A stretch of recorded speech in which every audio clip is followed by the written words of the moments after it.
In this video I wanted to feature Keith, who's done a great job with his swing. It's down to single figures now, and this links in with the recent video that I've shared. So the original one here on the left, so difference in posture, grip's a little bit different, feet lower half has changed, so we've kind of shored up the lower half, feet angles, and a little bit of grip change. So from here we can see a difference. So what we'll see here is the middle of the pelvis shifting away from the target more than we'd like. So really you're only looking for maybe an inch or two of pelvis movement.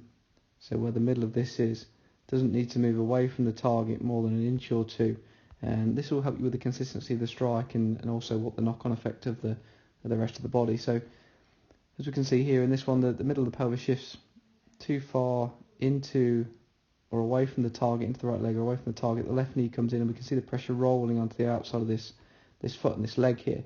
So a bit like that Ernie Els video that we saw. So what that causes is that the top half of Keith's body would tend to tip toward the target, which we call a tilt, more than we'd like, and this can or will normally encourage the club to come down a little bit too steep. And then what happens at the end of the swing here, we can see the right or the back knee kick in. This is a way to correct the body levels late in the swing and to try and shallow the strike out late in the swing. Now the problem is when you're making corrections or shallowing moves late, this can lead to inconsistency where the club hits the ground. You end up having to save the ball or save the shot, perhaps with your hands, because of what the body's doing through impact here.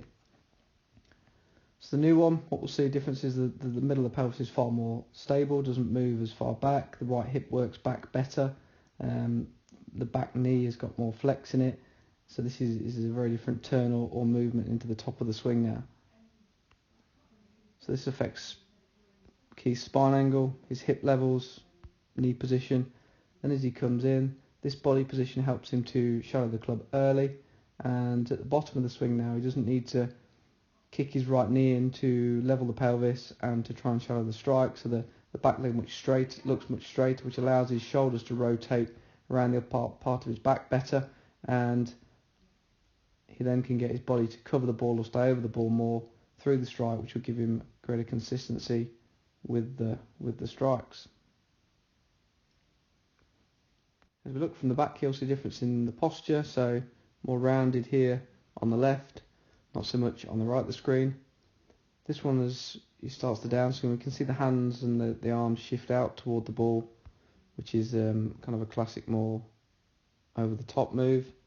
So the club looks closer to his left forearm, which means it's generally travelling a little bit too vertical, and then the exit of the club is a little bit low and left, again, which normally indicates a leftward or two left path. This one's a different backswing. The hands now then loop out toward the ball, and the exit is not as low. So again, some nice changes there.